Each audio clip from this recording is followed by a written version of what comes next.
Pahlavi भर गई रोए और तुम बिना लाए मैं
रानी सुनीति रो रही है, दोनों पैर पकड़ लिए हैं, बोली है मेरी बहन, मैंने अपने पति की शादी सिर्फ एक वजह से की है,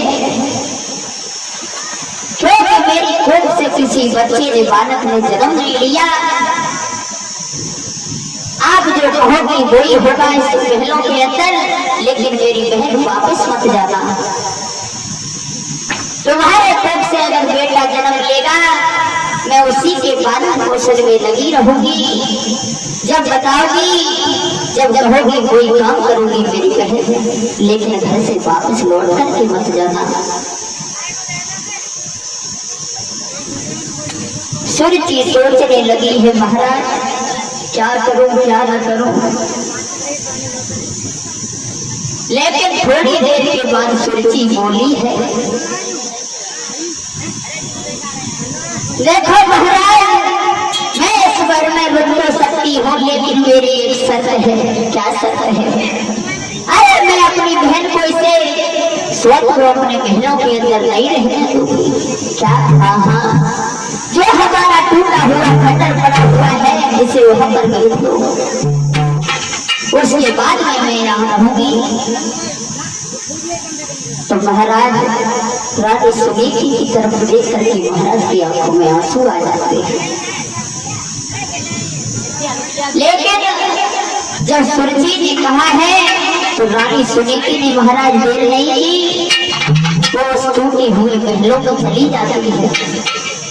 2-4 दिन रानी सुनीति टूटे हुए खंडर की जब छत में खड़ी हुई थी, सूर्य जी ने दूर से देखा है तो महाराज उत्तान पाद को बुला लेती है और चिल्ला के कहने लगी, महाराज मेरी ये आज्ञा है कि रानी सुनीति टूटे खंडर में भी नहीं रहेगी। क्या? इसे तो खेतों में भेज दो, नहीं तो मैं अपने घर के लिए चली जाऊंगी। तो ध्यान रखना भक्तों, वही रानी जिसके एक इशारे पर हजारों लोग खड़े हो जाते थे, आज एक बेटे के चक्कर में मारी मारी घटने लगी। मैया उस टूटे खंडर से बुलाकर खेतों की तरफ भेज देते हैं। टूटी सी झोपड़ी के अंदर मैया खेतों पर चिड़ियों को गड़ाने लगी और अपना समय व्यतीत कर रही है। क्या समय आ गया है?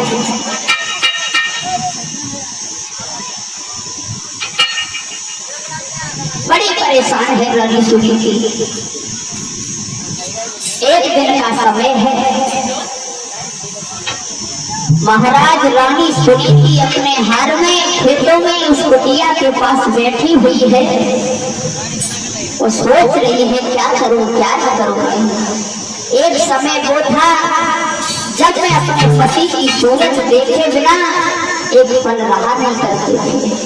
आज इतने दिन हो गए महाराज की सूरत को भी नहीं देखा है। भैया चल बड़ी परेशान है। लेकिन महारानी सुनीति महाराज जिस समय महलों में रहा करती थी तो कुछ अनाथ बच्चों को खाना भिजवाती थी, जिनके माता पिता नहीं थे, भाई बहन नहीं थे। एक दिन का समय है, छोटा सा बालक धीरे धीरे मैया की कुटिया पे आ गया। मैया की कुटिया पे आया और मैया को देख करके बहुत रोने लगा। कहने लगा, माँ आज से मैं तुम्हारे पास ही रहूंगा। क्योंकि जिस दिन से आप आई हो उस दिन से मुझे खाना नहीं मिला माँ। और वो बालक रोने लगा।